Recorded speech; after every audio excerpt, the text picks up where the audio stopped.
Oke, selamat malam tentunya pecinta Koko Channel Official dan kali ini eksklusif kita hadirkan buat Anda semua, tentu kita suguhkan buat teman-teman semua yang dimana tentunya malam hari ini kita hadirkan ya narasumber yang luar biasa sekali yang tentunya kita akan sajikan peristiwa-peristiwa mengenai Vina dan Eki tentunya Cirebon. Malam hari ini kita suguhkan buat Anda.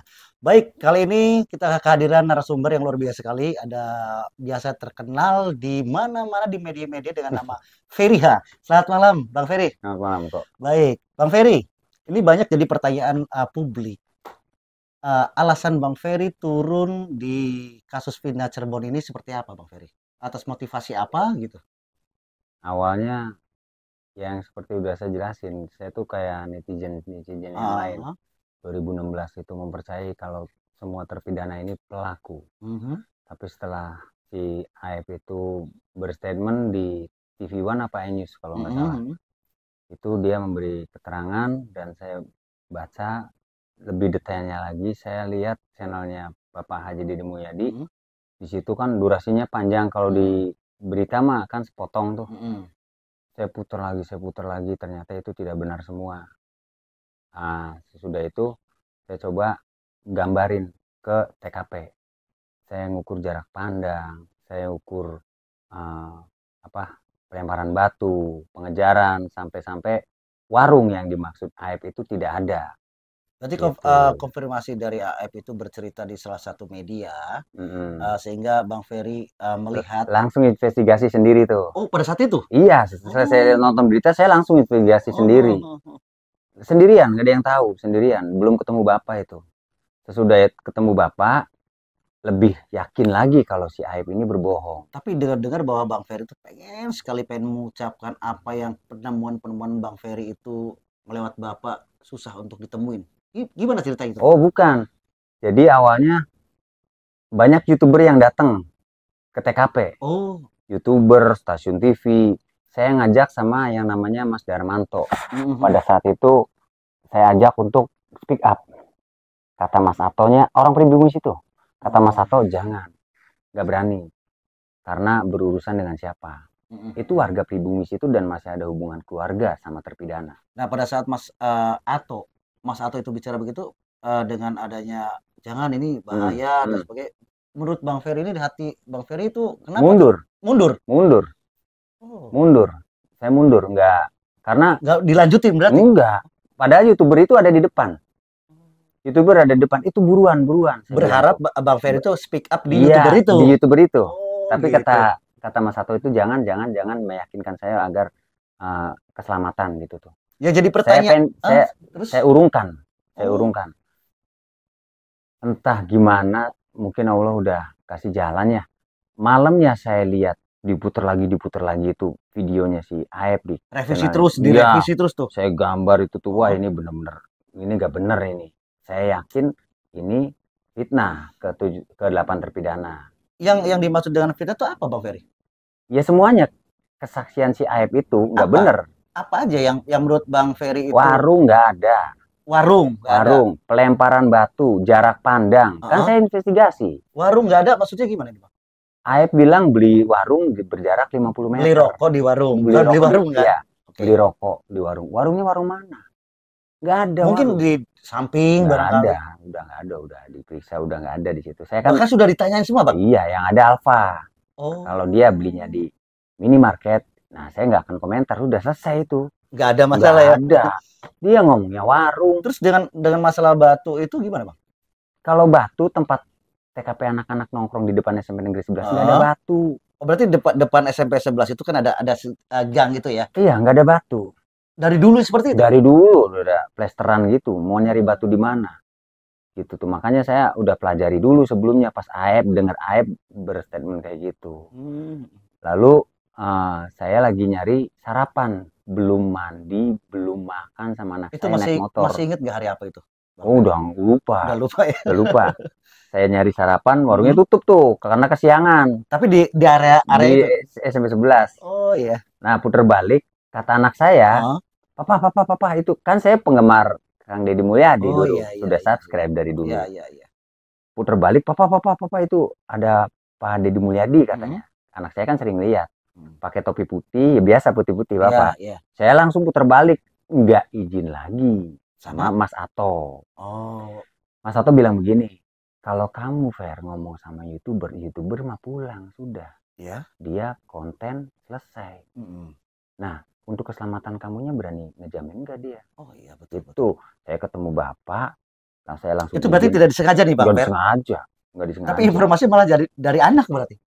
Iya, anak saya nggak ngasih tahu ya nggak tahu saya. Oh. Bapak mobilnya pada saat itu mobilnya Bapak lagi di parkir, enggak dicuci atau di apa dicuci kayaknya sih di depan di tempat cucian air itu. Oh, kerjanya air. Iya, tempat cucian air mobil Bapak ada di dalam. Tapi bapaknya lagi wawancara ibu warungnya Babe Sauri. Oh. Yang depan bengkelnya air. Saya putar balik, saya tidak berani langsung ngomong sama Bapak. Saya ngomong sama ajudannya dulu. Izin. Pak, boleh nggak saya pengen memberikan apa namanya kesaksian gitu loh.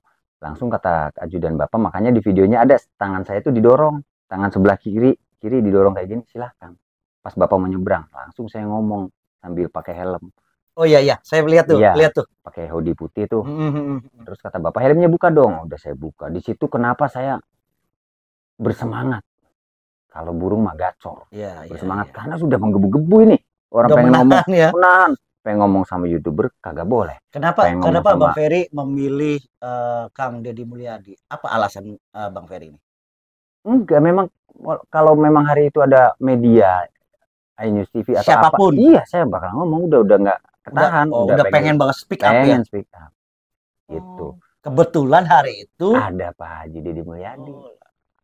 Setelah itu saya ngomong kayak gitu, selesai syuting nih.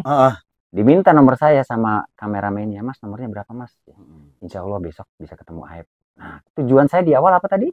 Ketemu Aib Pak, pertemukan saya sama Aib. Saya pengen mematahkan kesaksian Aib. Kata Bapak, jangan mematahkan lah. Pengen klarifikasi atau apa kata Bapak, dulu lupa ya. Terus besoknya malamnya saya ditelepon sama kameramennya, Mas Ferry datang ya ke Subang, katanya gitu. Dikasih Sherlocknya, pagi saya berangkat ke Subang. Apa yang dirasakan Bang Ferry pada saat itu ditelepon oleh salah satu kru mungkin ya? Iya. Kru dari Kang Deddy Mulyadi, apa perasaan Bang Ferry? Takut kah? Ada enggak lah, malah pengen tahu, sok jawabannya apa dari si Aib. Lempar batu, jarak pandang, ayo kita ukur di lapangan. Berarti gitu. Di angan-angan Kang Ferry itu ketika pada saat panggil ada dihubungi oleh karyawan atau memang kameramen Kang Deddy, berharap ketemu Aib gitu. Iya, memang jadwalnya ketemu Aib. Hari itu? Iya, besoknya tuh memang ketemu Aib. Akhirnya saya datang ke Subang. Ke Lembur Pakuan. Saya tungguin ini mana si Aib, nggak ada kan di rumahnya tuh. Jadi Bapak tuh, saya pikir ketemu Bapak tuh ngobrol dulu, datang jam berapa, berangkat jam berapa, gitulah. Kayak bertamu kan gimana sih ngobrol dulu syutingnya. Ayo kita mulai syuting, pikir saya kan kayak gitu. Nggak begitu.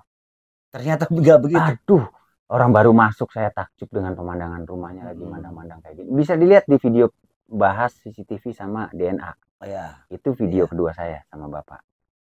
Saya lagi mandang-mandang kebun, udah langsung on kamera. Nggak ada briefing langsung dulu. Disambut, langsung duduk. Wow. Tanya-tanya. Luar biasa. Saya nggak berani nanyain Aib mana. Di situ ngobrol-ngobrol udah selesai, ya sudah. Karena Aibnya nggak ada, katanya nggak bisa datang. Dengan alasan apa nggak tahu. Sampai detik ini saya tidak bisa dipertemukan. Dan saya awam hukum. Pikir saya itu bisa berhadapan dengan Aib di kesaksiannya. Saya itu di pengadilan.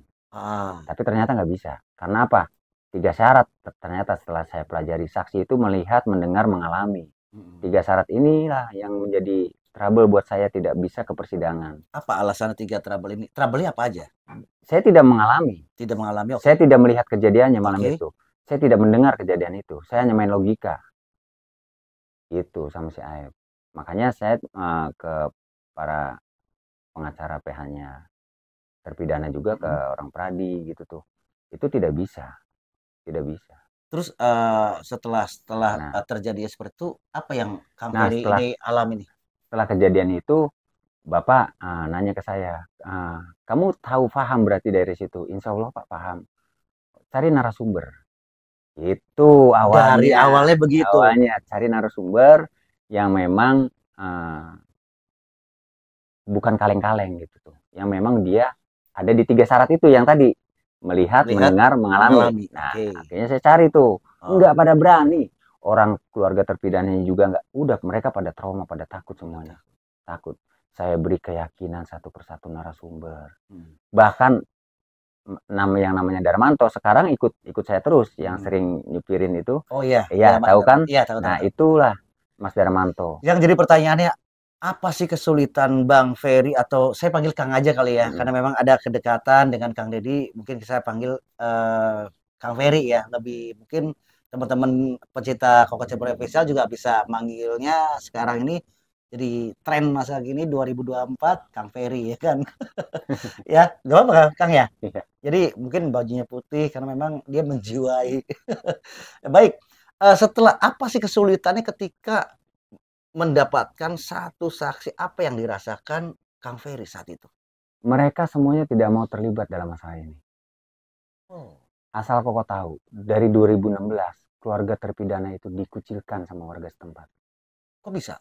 Karena warga setempat semuanya itu meyakini kalau memang mereka pelaku, dan ada yang tidak, sebagiannya tidak meyakini kalau memang mereka bukan pelaku, tapi mereka kalau mau dekat itu mereka takut semuanya. Karena pada saat itu mencekam sekali. Mencekam. Suasana seperti apa sih pada saat itu? Ya, kan main comot. Pemuda di kampung Saladara itu cuma itu orang. Jadi yang di dalam ya, ini itu pemudanya, nggak ada pemuda lagi. Oh. Saladara SMP Negeri 11 itulah mereka generasi kampung itu.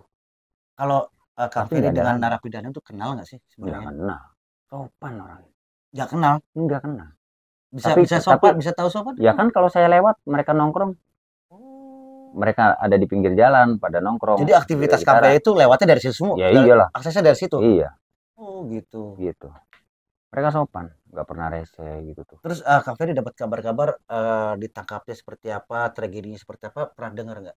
Ada cerita-cerita dari... Akhirnya satu persatu saksi narasumber saya bawa. Pertama kali siapa Kang? Pertama kali yang pertama kali kira-kira masih mungkin barangkali ingat. Pertama kali tadi. Berarti putaran dari narapidana bukan? Ibu atau saksi siapa gitu? Lupa ya, banyak sih ya. Tadi pertama kali ya. Mungkin saksi yang saya bawa ya. Pertama kali kan kadang-kadang gini, karena kesulitan nyari saksi yang dikatakan 3 itu harus memadai 3 itu, ketika dapat satu saksi pertama kan kayak gimana hatinya gitu? Lupa ya. Nanti bisa cek aja di channel Bapak. Lupa ya? Lupa beneran. Baik. Saksi yang menurut Kang Ferry yang sampai teringat sampai saat ini siapa Kang? Yang paling dominan buat Kang Ferry, ini nih saksi yang bisa menguatkan gitu. Oh ya, Dede dong. Sebelum-sebelumnya, ini kan sekarang-sekarang nih. Oh iya. Oh belum menguatkan karena belum mahkota dan belum kunci. Semuanya saya setiap bawa saksi itu saya masih pesimis. Walaupun saya udah tahu semakin dalam, kok jadi awalnya saya pengen ketemu sama Aib, kok jadi makin dalam nih, jadi makin memahami kasus ini. Karena narasumber sebelum ke Bapak, saya wawancara dulu tapi tidak rekod. Ngobrol aja begini, nggak ada rekaman, nggak ada apa gitu tuh. Dan yang saya tanya, pertanyaan saya ketika Kang Ferry biasanya bertanya dulu nih sama saksi nih. Iya. Apakah sama dengan apa yang ditanyakan oleh pada saat datang ke Kang Deddy Mulyadi? Sebagian besar hampir sama. Rata-rata? Iya, rata-rata, karena kamu yang pada saat itu malam itu yang melihat apa gitu tuh. Misalkan atau melihat kejadian bagaimana kayak misalkan kayak Rosa gitu tuh. Saya tanya-tanya lalu saya laporan ke Bapak. Ya sudah bawa sini ya, temanya ya sama seperti itu. Sama. Iya. Berarti saksi apa yang diungkapkan oleh sama Kang Ferry sama juga diungkapkan dengan Kang Deddy. Iya. Oke. Jadi pertanyaannya, Kang Ferry suka mengalami dan juga Kang Ferry mendalami ini sampai mencari beberapa saksi yang kita coba lihat juga di media-media, banyak saksi. Ada nggak kendala Kang? Ada ya, susah itu. Gimana ngebujuk saksi itu pernah dari jam 1:30 jam 2 siang itu ngebujuk nih, sampai kelar di jam setengah 12 malam itu baru bisa, baru baru mengiyakan. Seharian. Perjuangannya luar biasa. Wah, seharian beneran. Saya meyakinkan keluarganya. Keluarganya itu bahkan tidak tahu kasus Vina. Hah? Nggak tahu kasus Vina. Nggak tahu? Nggak tahu, nggak ada TV, nggak ada HP. Rumahnya di pelosok sana, kabupaten. Itu Yayan. Yayan. Istrinya bener-bener. Saya tidak habis pikir ketika Kang Ferry datang dan mereka tidak tahu kasusnya. Nggak tahu kasusnya. Datang ke rumahnya. Iya, mungkin dikiranya saya polisi. Saya bilang ini ada hanya bersaksi untuk bahwa suaminya itu melihat insiden kecelakaan, yaitu Vina dan Eki. Dikiranya saya polisi, tolong jangan bawa suami saya. Saya bilang ini 2016 yang lalu kasus Vina itu yang lagi booming, Bu. Nggak tahu, pokoknya jangan, saya nggak kenal itu Vina Eki. Jadi nggak tahu sih. Nggak tahu apa takut, Kang? Nggak tahu. Sama sekali. Baru setengah 12 saya yakinkan, saya akan lagi saya disetujui. Boleh berangkat, mau bersaksi. Dan ini kan asumsi publik bahwa awal dari laka lantas sampai dengan pembunuhan, Kang Ferry ada ketakutan nggak sih, Kang? Ada nggak sih yang Kang Ferry ada ancaman, intimidasi dan sebagainya? Adalah, saya udah buat video pribadi. Video pribadi saya kasihin ke teman saya yang TNI gitu tuh, untuk bukti gitu. Saya bikin ada di situ. Kalau ada sesuatu lah ya. Kalau ada sesuatu. Karena saya sudah mengajukan ke LPSK dan surat dari LPSK datang, saya ditolak. Kenapa alasannya? Alasannya waktu saya diwawancara sama LPSK itu, saksi yang wajib dilindungi dengan LPSK itu saksi yang pernah hadir dalam persidangan atau pernah diperiksa oleh kepolisian, saksi korban, saksi tersangka. Dan kedua itu saya belum pernah dipanggil. Tidak memadai persyaratan ini ya? Tidak memadai persyaratan. Oke. Terus ancaman-ancaman apa aja sih yang didapatkan? Rumah didatengin sama orang tidak dikenal. Berhenti di depan rumah. Ya orang saya di depan rumah. Sayanya tuh depan rumah kan tutup pagar. Didatengin di depan pagar. Tempat saya kan Gang Buntu. Motor berhenti, 2 motor. 2 motor? 2 motor. Tapi berapa orangnya? Turun, berhenti turun. Tapi nggak bicara dia di jam setengah 12 malam. Apa yang saya lagi di teras itu, saya ngumpet itu tiduran. Terus apa yang Bang Ferry pikirkan pada saat itu? Drop, takut. Apakah ada, udahlah gue nggak mau nih? Enggak, tetap dong kalau itu mah. Tetap. Gini Mas Koko, orang yang melihat kejadian ini hanya dari handphone, mereka tiduran sambil lihat handphone, itu semua menangis lihat kasus ini. Saya yakin mereka nih nggak merasakan, mau ada di manapun juga. Mereka menangis, mengeluarkan air mata.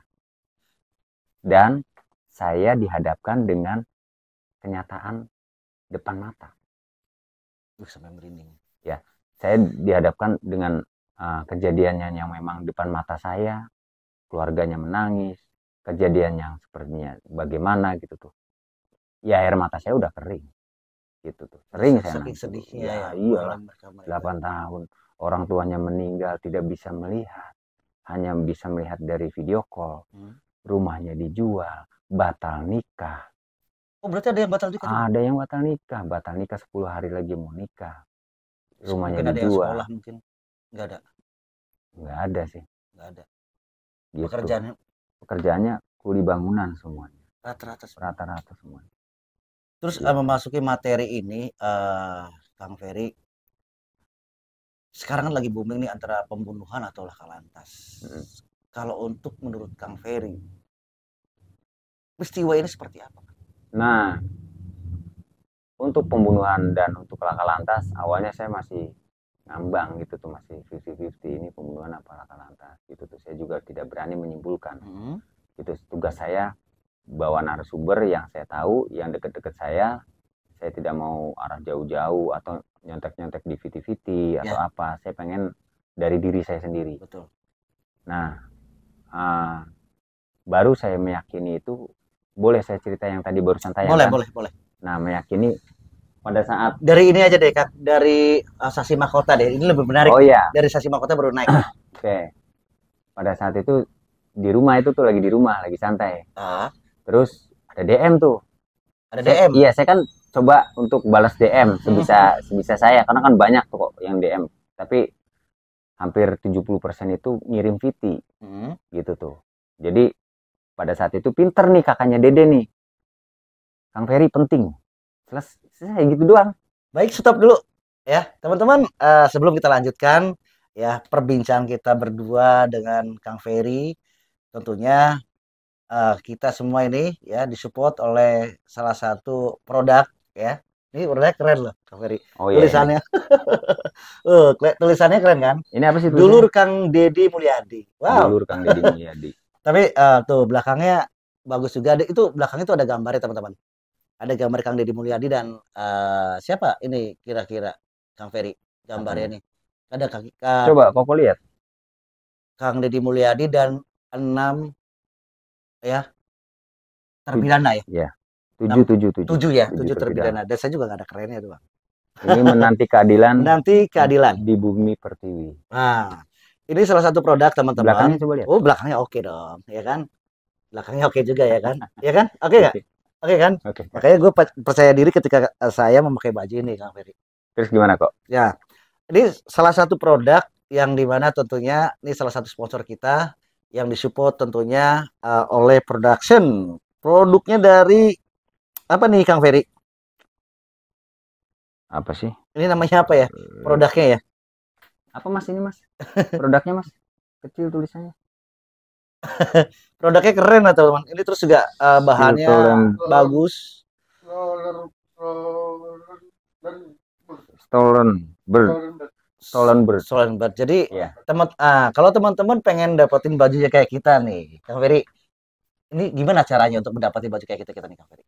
Nanti bisa pesan ke nomor di bawah ini ya. Oke. Itu nanti keuntungannya itu untuk keluarga terpidana dan itu transparan. Oh gitu. Jadi Ya, ketika ada mungkin pendengar pencinta Koko Cirebon yang mungkin pengen baju ini, ya. jadi harga dari baju ini nanti keuntungannya disisihkan untuk Keluarga keluarga. terpidana. Wah, luar biasa. Jadi ini nih ini bukan saya teman-teman, tapi ada tadi yang Iya, mensponsori ya. betul. Mensponsori, tadi kita sudah ketemu dan ngobrol-ngobrol. Keuntungan ini akan disisihkan sama keluarga terpidana. Dan ini ada lagi, Kang Ferry. Oh ya, Ini teman-teman keren ya. ini bahannya gimana kok?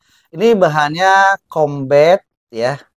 Katun ya kalau nggak salah, Iya, katun 24. Katun 24. Katun 24, bahannya halus, adem. Adem ini ada Ya, bahannya. ini kita bisa didekatkan ya. Keren kan teman-teman? Oke. Bahannya bagus ini. Bahannya bagus banget. Jadi teman-teman kalau pengen pesan, boleh nanti teman-teman bisa dihubungi di bawah ini nomornya. Nanti silakan pesan ya. Ini bahannya juga bukan kaleng-kaleng. Ini adem bahan adem. Adem banget bahannya. Jadi teman-teman kalau pengen pesan silakan bisa hubungi nanti nomor di bawah ini. Dan kembali tentunya Kang Ferry, kita ke materi tadi bicara tentang Dede, saksi yang membuat Kang Ferry mungkin pecah selama ini mencari saksi-saksi yang memang berbobot. Iya. Lalu saya lihat dia, Kang, penting. Ini kakaknya ya? Kakaknya tuh. Ya saya nggak tahu itu kakaknya. Awalnya nggak tahu tuh. Ada yang bisa saya bantu kak? Saya bilang. Langsung dia balas lagi. Dia terbuka, saya kakaknya Dede. Aep. Dede yang waktu ya saksi si Aep gitu. Wah, saya terkejut itu. Langsung saya kasih nomor saya. Saya nggak mikir lama, saya kasih nomor saya dan kakaknya itu langsung telepon saya. Kakaknya perempuan. Kakaknya telepon saya langsung ambil handphone satunya untuk saya rekam pembicaraannya. Gitu. Habis gitu saya langsung laporan ke Bapak dan kata Bapak, coba besok jam 7 pagi bawa ke sini. Buru pakuan. Terus bisa gimana caranya Bang Ferry langsung ketemu nih? Enggak, saya telepon lagi. Dede. Di hari yang sama? Iya, di siang itu juga. Masih di jam itu. Saya telepon lagi kakaknya, si Dedenya ada di mana? Kakaknya bilang lagi di Tangerang. Gitu. Oh ya udah, sama tetehnya aja dulu, saya bilang. Yang penting saya ketemu sama orangnya dulu nih. Iya. Untuk ke Dedenya gampang nyusul. Yes. Tapi jangan di kamera ya, katanya tuh. Iya, saya bilang tuh. Lalu kita telepon-teleponan janjian di daerah Gunung Jati. Bener, si Dede rumahnya di Gunung Jati. Gunung Jati teman-teman. Tangkil. Tangkil atau apa sih Mas? Itu masuknya Klayan ya? Iya yang deket deket-deket Gunung Jalan Jati. ya Yang mau Jalan ke Gunung Gunung Jati. Jati, Desa Adi Dharma mungkin. Iya. Terus jam 7 berangkat dari sini, jam 9 ada di sana maksudnya. Saya Jam lupa. 7 Berangkat dari sini. jam 7 pagi. Iya, berangkat dari sini Nyampe sana jam 9. sejauh apa, Bang? Subang, Lembur Oh iya Pakuan. iya iya. Ini membawa kakaknya nih. Membawa kakaknya. Titiknya udah ditentukan. Malam saya udah telepon-teleponan. Tahu nggak? Mau berangkat jam 6:30. Saya telepon kakaknya, di reject. Di reject. Beneran. Di reject. Bapak pada hari itu 3 jadwal di cancel. Cianjur, Sukabumi, sama Tasik. Kalau sampai nggak ketemu kecewa. Waduh, saya udah bingung. Saya di reject, telepon lagi, di reject lagi. Nomor belum saya save, nomor kakaknya tuh belum saya save. Oh. Nggak saya save. Tahu nggak di bawah nomor ada tulisan apa? Apa tuh? Widya. Aduh. Wah, panik saya. Wah, panik. Aduh, di chat tentang satu. Saya bilang ke... Apa yang dalam pikiran Kang Ferry saat itu? Lu bisa bayangin. Aduh ya Allah. Bisa bayangin kan? Ada, ini dikerjain gua nih. Ih, bener tulisannya Widya di bawah. Apa di bawah dalam nomor. benak Kang Ferry ini? Ya di prank. Saya nggak tahu harus ngejelasin ke bapak bagaimana kan. Saya tetap berangkat ke titik jemput kakaknya itu. Saya ke titik jemput, saya nunggu sekitar 15 menit, baru kakaknya bales. Mas, saya lagi jalan ke depan, tunggu aja di situ agak lama karena saya jalan kaki. Alhamdulillah, udah dibalas tuh. Datang akhirnya kakaknya. Udah kita nggak ada obrolan lama, langsung berangkat ke Lembur Pakuan. Di jalan saya video call dulu sama Dede. Sebelum bapak saya video call. Nanya sama Dede. Si Dede bener lagi di tempat bangunan. Mas Koko. Oh, kerja bangunan juga? Iya, lagi di tempat bangunan. Lagi di lantai 2, keramik. Terus ada semen numpuk. Ada 4 semen apa 5 semen. Sak-sakan tuh. Numpuk di belakang dia tuh ada semen. Ada beberapa semen gitu. Ada sekitar 8-9 semen lah. Ditumpuk-tumpuk. Terus apa respon dari Dede itu? Hari ini saya nggak bisa pulang, Mas Ferry. Nanti mungkin sore saya baru bisa pulang selesai kerja. Kan hari itu pada saat itu hari Sabtu kalau nggak salah ya. Mas hari Sabtu ya Mas ya? Mungkin pas gajian kali ya? Iya, jadi selesai gajian dia mau pulang gitu tuh. Hari Minggunya baru bisa ketemu Bapak. Oh ya udah nggak apa-apa. Yang penting mau ngobrol dulu aja sama Bapak. Akhirnya ke Lembur Pakuan, ngobrol sama Bapak video call. Bapak tidak mau membuang-buang waktu. Detik itu juga jemput ke BSD Tangerang. Udah nggak buang-buang waktu, Bang. Jemput aja, jemput. Dijemputlah Dede. Ketemu sama Bapak, alhamdulillah. Terus sebelumnya ada nggak interogasi yang Kang Ferry ini tanya sama Dede, yakin nggak sini orangnya gitu? Atau udah yakin? Nggak, maksudnya interogasi apa yang saya yang nanya ke Dede gitu? Iya, biasa kan gitu kan? Iya, saya nanya. Gimana ceritanya? Ya, Dede bercerita pada saat di 2016 itu diarahkan, terus ketemu 2 kali di Polda, pernah ketemu juga sama si Aib itu. Untuk sama yang 2024 ini nih pernah diperiksa juga. Jadi sebelum ketemu Bang Ferry berarti? Sebelum. Pernah diperiksa 2 kali. Yang 2016 kenapa diarahkan? Diarahkan si Aib minta antar ke Polres, kata si awalnya Dede tuh. Iya. Terus pikir Dede si Aib itu bukan orang Cirebon. Dan Dede pengen nganter, kirain ada tilang polisi apa SIM atau apa. Dede nggak ngerti apa-apa. Ya udah berangkatlah mereka berdua ke Polres. Udah di Polres di satu ruangan yang memang di situ dilema. Saya harus bagaimana? Si Dede ceritanya begitu. Terus tiba-tiba BAP itu muncul? Nggak tahu, saya nggak nanya sedalam itu kok.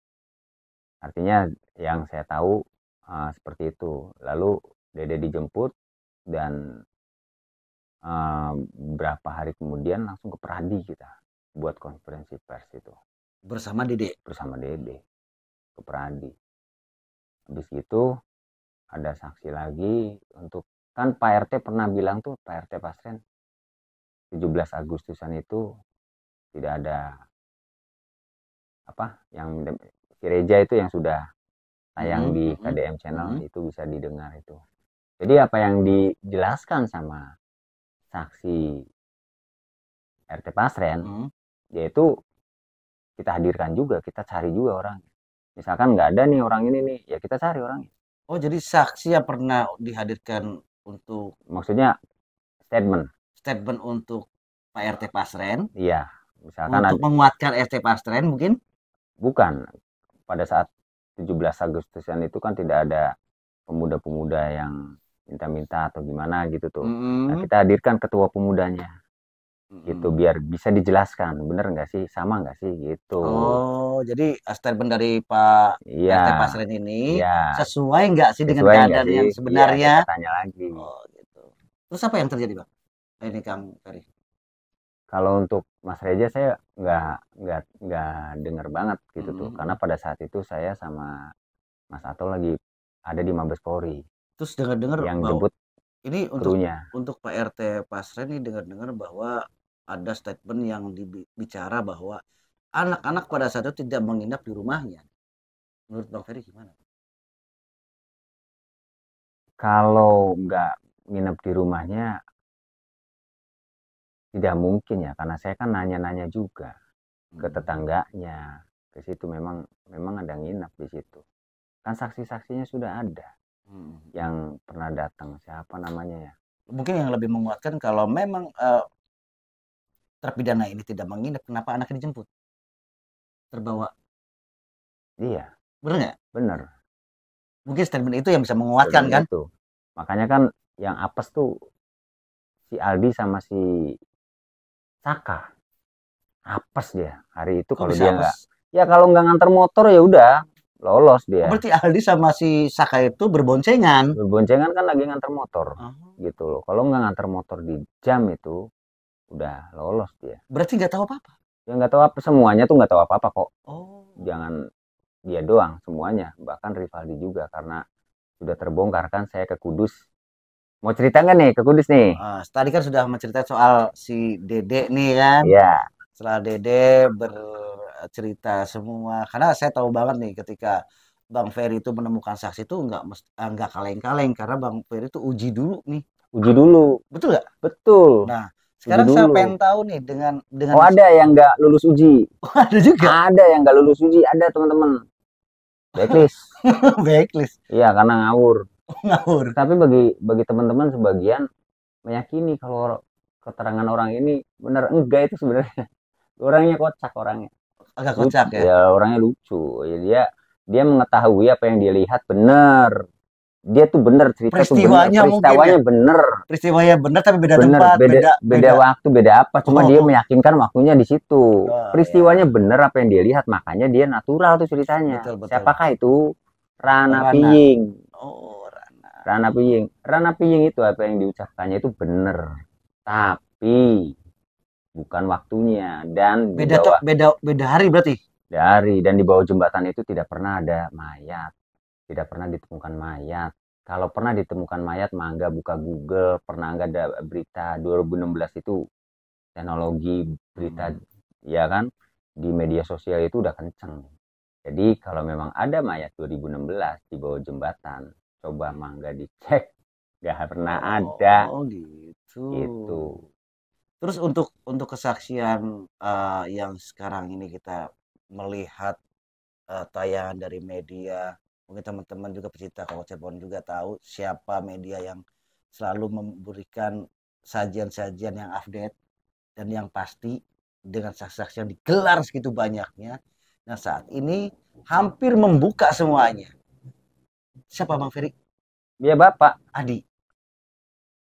Maksudnya si Adi ya. Adi.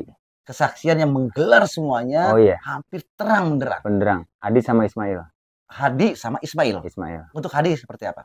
Nih, Bang Ferry. Saya bawa Aldi sama istrinya ke Subang. Itu disuruh Bapak. Awalnya gimana? Itu juga awalnya tahu. Gini. Awalnya saya pagi-pagi, Ferry itu Aldi kan barangkali pengen kerja di tempat saya. Jadi saya suruh bawa Aldi untuk kerja di tempat Bapak. Gitu. Saya bawa Aldi, saya hubungin Mas Ato yang biasa bareng sama saya. Saya berangkat ke Subang. Karena belum sarapan, kita makan dulu tuh di rest area. Di rest area. Tapi sambil berangkat saya live YouTube. Oh. Live YouTube. Saya tanya jawab gitu tuh Ah, sama komentar itu. kalau boleh tahu barangkali pencinta kopi Cirebon juga channel YouTube apa sih, Bang Ferry? Vario Channel, Fanta, Vario Channel Vario channel Keva ya, pakai pakai. Fanta ya. Ya. Lalu Terus pas lagi live ada gimana? setelah dari rest area, Bang, ini masuk ke part 2 ya teman-teman ya. Masuk ke part 2 dari rest area gimana, Bang? Dari Nah, pas saya datang ke rest area, di situ tiba-tiba ada yang DM saya tuh. hmm, Saya kan tadi pas live itu kan yang saya hmm, ceritain, ada yang nanya menghubungi saya kemana, hmm, langsung saya handphone saya arahkan ke email saya datang ke rest area, makan, ada yang hubungi saya. Di situ saya, Aldi, istrinya Aldi, sama Mas Ato, hmm, sama anaknya Aldi itu pengen ke Subang. Gitu tuh, untuk ngajak Aldi kerja di Subang. hmm. Ada yang ngomongin saya, isinya saya mau bersaksi, saya melihat kejadian pada saat 2016 yang lalu, isinya sih seperti itulah. Langsung ninggalin nomor WA, saya telepon, dia meyakinkan saya untuk bisa ketemu, dan saya tanya alamatnya di mana, di Kudus. Dan Bapak pada hari itu lagi menghadiri ulang tahunnya Gus Miftah di Yogyakarta. Nah, saya belum yakin nih sama orang, bisa aja ngeprank kan. Saya minta data KTP, saya minta video Apalagi call, jauh ya. apalagi jauh. Saya minta video call, dia mau, saya minta data KTP, dia ngasih. Nah, saya tanya dulu itu detail, kenapa bisa melihat, kenapa mau bersaksi, dan seterusnya. Dia musafir, kalau nggak salah 2 tahun dia menjalani musafir itu di 2016 lalu. Pas saya datang ke rumahnya tuh, dia bercerita kenapa dia menjadi musafir, dan saya tidak bisa menceritakan di Ya. sini karena dia pribadi, nih urusan pribadi. Agamanya kental. Saya langsung telepon bapak itu tuh. Saya sudah yakin nih orang bener. Saya telepon bapak dan kata bapak, ya sudah jemput. Apa isi dalam percakapan Bang Ferry antara Bang Ferry dan Adi itu yang dari Kudus? Jadi Adi tuh cerita tuh pada saat itu tuh hujan. Hujan Mas Adi berteduh, habis berteduh Mas Adi jalan, ada yang ngasih mie. Ceritanya begitu kalau nggak salah, ada yang ngasih, bukan ngasih mie, ngasih bungkusan nasi tapi isinya mie lauknya. Ya, ya.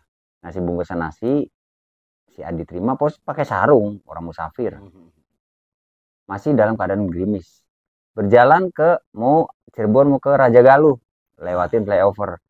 Setelah lewat Indomaret, jalannya sebelah sini ya, Ya. Eki kan belakang sini. Dia makan tuh di pinggir jalan 30 meter dari tempat benturan. Dia Lagi melihat ya. melihat kan, dia makan, lagi makan pinggir jalan, menghadap jalan, tapi di seberang sininya si Eki tuh posisi motor, si Udah zigzag gitu. Vina itu teriak-teriak. Dia nggak bercerita zigzag, belum. Dia hanya bercerita kayak bawa motornya kayak orang mabok, itu aja. Diduga mabok, kata si Mas Adi. Mas Adi. Terus perempuannya teriak-teriak, jaketnya itu dikedepankan, diikat belakang sini untuk nutupin kakinya. Nabrak, langsung tertelungkup itu. Posisi motor seperti apa nabrak pada saat nabrak? Nabrak tiang itu sama kepalanya Apa itu nabrak. dengan cara kendaraan biasa seperti kita-kita atau memang ada yang lain dia cara bawa motor? Kayak nyerasak gitu kata Mas Adi. Kayak nyerasak gitu. Langsung ini saya dalam itu perjalanan telepon itu belum terlalu ini kok, belum terlalu detail. Pada saat itu tuh saya dalami tuh pada saat saya udah ketemu, lah enak nih satu mobil nih. Ngerti kan? Kan perjalanan Kudus ke Jogja 4 jam. Ada waktu 4 jam untuk saya korek. Apa di dalam Nah, yang dan dulu saya telepon bapak dulu, telepon bapak, kata bapak suruh jemput, ya udah saya tidak boleh bilang tidak. Saya nganterin ini dulu nih si Aldi nih ke Subang nih. Saya selesai nganter Adi Subang, saya pulang ke Cirebon. Dari Cirebon, bismillah, saya bawa salin, saya sama Mas Ato pergi ke Kudus. Berangkat dari sini tuh jam 9, nyampe Kudus itu pagi lah. Pagi, subuh. Udah ke Kudus, ketemu alamatnya, bener dia alhamdulillah mau nemuin keluarganya tuh. Keluarga Mas Adi itu di sana kerjanya pemulung. Ada gerobaknya. Istrinya ya agamanya kental. Ada mertuanya juga kental agamanya. Nah terus udah ketemu keluarganya, saya pamit minta izin sama Mas Adi kalau Mas Adi itu pengen ke Yogyakarta ketemu Bapak, diizinkan dan kita berangkat ke Yogyakarta. Dalam perjalanan saya wawancara tuh, tapi Nah, tidak direkod ya. ya, ya. Cuma tanya-tanya. Apa isi wawancara, pembicaraan berbincang-bincang pada saat sampai 4 jam kan antara jarak Ya, Kulus dengan ya Jogja yang nih? tadi ya yang saya ceritakan. Terus? Dia 2 tahun berkelana selama itu dan dia berjalan kaki. Lalu dia melihat kejadian uh, Vina dan Eki gitu tuh. Posisi mayat tertelungkup. Dia ceritain semua. Adanya motor yang berlawanan arah datang satu motor, Rosa sama Oki. Habis motor datang ada lagi yang jalan kaki, Rosa. Melihat sebentar terus balik lagi, itu Rosa. Dia cerita di malam itu ada mas motor yang dari atas ke bawah tuh pada saat kejadian jedar gitu tuh. Saya kan nanya, ada motor nggak sih? Selain bapak tuh ada yang lihat nggak? Ada mas. Posisinya mau turun. Kalau korban itu kan mau naik, ini mau turun berarti kabupaten ke kota. Ya. Ininya kota ke kabupaten si korban. Ada mas 2 orang. Laki-laki apa perempuan? Laki-laki semua. Dia cerita, tapi nggak turun. Cerita begitu. Tapi merinding saya. Tapi nggak turun. Garis bawah ya orang yang turun ke dari flyover ke bawah, tapi nggak turun, laki-laki semua. Hanya berhenti saja melihat. Hanya berhenti. Terus datang lagi polisi ke situ, banyak orang. Dan di belakang Eki juga di kejauhan ada motor, ada yang lihat banyak di situ tuh motor tuh banyak. Maksudnya ada beberapa lah, nggak banyak. Semakin banyak orang ada polisi datang sampai dia juga ikut gotong. Bahkan pada saat sebelum banyak orang tuh ada salah satu orang ditepuk sama Mas Adi, tolonglah di sini ada kantor polisi terdekat enggak? Lapor kantor polisi. Motor tersebut yang ngasih tahu ke Rosa di bengkel itu ya, di bengkel yang itu. bertiga orang itu. Iya. Jadi selesai itu ada motor yang lawan arah, yaitu Rosa yang saya Oki sama Yayan yang saya ceritakan. Motor yang nggak turun ini pergi kan, udah ini sampai diangkut tuh selesai tuh, saya bawa ke bapak. Paginya ada yang nge-DM saya, ini nggak saya nggak ngarang ya, banyak komentar kenapa dari 2016 itu baru speak up sekarang. Dah, yang pertama si Adi ini seorang musafir nggak megang handphone. Yang kedua, saksi ini ternyata bukan orang Cirebon. Ada apa itu? Saksi bukan orang ini saksi bukan orang Cirebon. Lalu saksi yang kedua nge-DM saya, Mas bisa hubungi saya enggak? Akhirnya kita tukeran nomor lagi tuh. Telepon lagi. Ya kita saya telepon lagi. Sudah nganter si Yayan ya, sudah nganter si Adi ke bapak. Udah selesai nih sama Adi nih, udah selesai. Saya menuju pulang ke Cirebon, ada yang hubungin saya. Siapakah itu? Ismail teman-teman. Ismail nge-DM saya. Kalau nggak percaya saya bisa buka itu WA TikTok saya.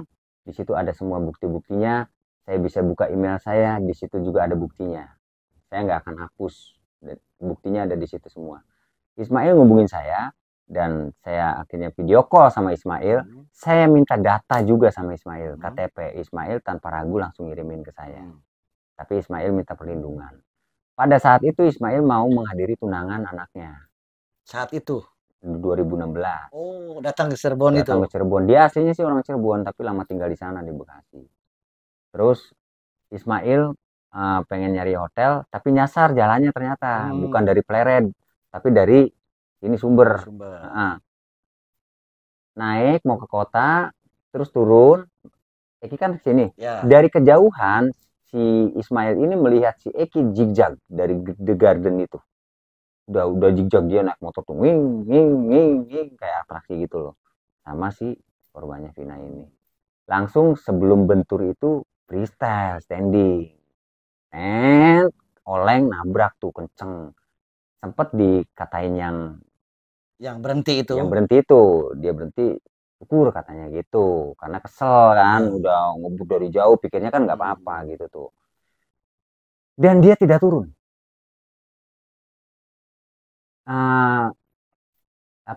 Ingat cerita saya si Adi.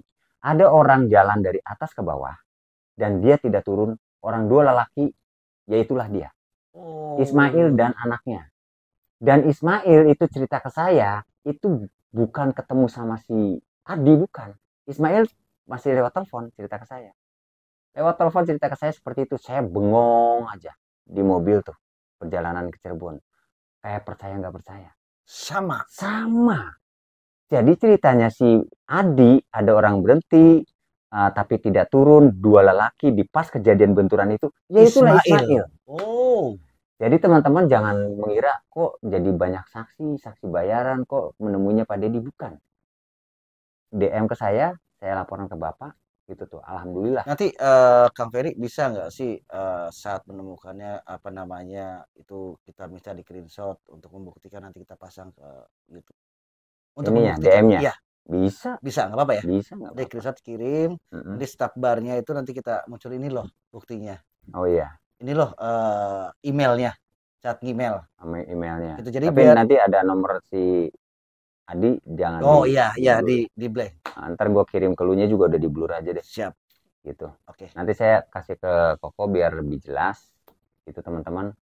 Lalu saya terkejut di situ tuh karena penjelasan si Ismail sama si Adi yang memang mereka belum kenal sama sekali, sama persis. Ceritanya nyambung. Wow. Nyambung. Oke, jigjag. Kalau si ini kan, si Adi kan bilangnya kayak orang mabok. Dia Adi mungkin nggak ngerti, bukan gimana ngomongin Mas Adi pun, ternyata mungkin Mas Adi nggak bisa ngomong freestyle atau nggak paham tentang motor lah. Tentang motor. Jadi pikirnya kayak orang mabok bawanya kayak gitu. Tapi kalau si Ismail bawanya udah jigjag. Mungkin mengeluarkan skillnya mungkin ya. Skillnya gitu. Makanya kan di tayangan Bapak itu ada Bapak kayak gitu ya. Memang gambarannya seperti itu. Langsung ngebentur yang diceritakan di Bapak KDM itu. Jadi teman-teman banyak yang komentar, kalau ini saksinya kok jadi banyak, saksinya gini. Ya terus kalau nggak tidak dimunculkan bagaimana? Dia berani bersumpah, dia tidak ada untung juga di sini. Apa untungnya? Mereka sudah pada punya keluarga, mereka sudah bukan zamannya lagi untuk pansos-pansos. Mereka juga orang-orang yang memang, yang pertama Mas Adi itu dari kampung, Kudus. Keluarganya, aduh kalau teman-teman tahu, bukan orang-orang yang cuma tukang rongsok yang ibadahnya rajin. Jadi bukan pansos atau kenapa baru keluar sekarang. Saya aja baru tahu sekarang 2024. Kalau Ismail backgroundnya apa? Di rumah biasa aja atau? Itu dia kerja di salah satu marketing motor gitu, sales. Sales motor. Jadi begitu teman-teman. Jadi jangan berpikir kok sekarang banyak saksi yang muncul, kok semakin rumit. Enggak, ini semakin terang. Terus maunya bagaimana teman-teman kan? Ini semakin terang. Jadi minta doanya teman-teman. Jadi bukan berarti ini saksi bayaran, dan itu tidak ada briefing dulu. Kalau sama Bapak tuh setiap saya bawa narasumber nih, asal teman-teman tahu, dari A sampai Z kalau saya bawa narasumber itu nggak ada yang briefing dulu. Sok duduk dulu, nanti dulu ya, sepertinya ntar dulu kita ngobrol. Nggak ada begitu. Duduk ketemu Bapak, salaman, sebelum tangan ini menjabat Bapak narasumber, itu kamera itu udah on dulu. Coba teman-teman perhatikan untuk kasus ini. Setiap ketemu Bapak, ya udah, mereka bertemu, berjalan, kamera udah on. Jadi nggak ada briefing kalau Bapak, natural, nggak ada yang dipotong-potong, nggak ada yang ditambahin, nggak ada yang dikurangin. Oke, baik pemirsa pecinta Koko Cabul Official, begitulah cerita dari saksi ketemu saksi bercerita, bahasan dengan Kang Ferry ini pembantahan AF sampai dengan saksi terakhir ini yang menjadikan satu terang benderang kasus ini. Dan silakanlah teman-teman bisa mengasumsikan sendiri ya, bisa teman-teman juga komentar ya, sebetulnya peristiwa ini adalah peristiwa apa. Kita hanya menyuguhkan apa yang sudah terjadi, fakta yang terjadi di dalam playover itu. Di dalam playover terjadi siapa saja yang hadir di situ, dan alhamdulillah saat ini sudah hampir terang benderang karena saksi pada saat kejadian 2016 itu sekarang bermunculan dengan sendirinya tanpa ada rekayasa. Baik, terima kasih Kang Ferry waktunya. Terima kasih sekali. Sehat selalu Bang Ferry, sukses selalu mengutamakan keadilan dan jaga kesehatan Bang Ferry, diberikan rezeki yang berlimpah. Amin. Tentunya kami Pecinta Kawah Cirebon Official pamit undur diri di hadapan Anda. Dengan akhir kata, wassalamualaikum warahmatullahi wabarakatuh dan tunggu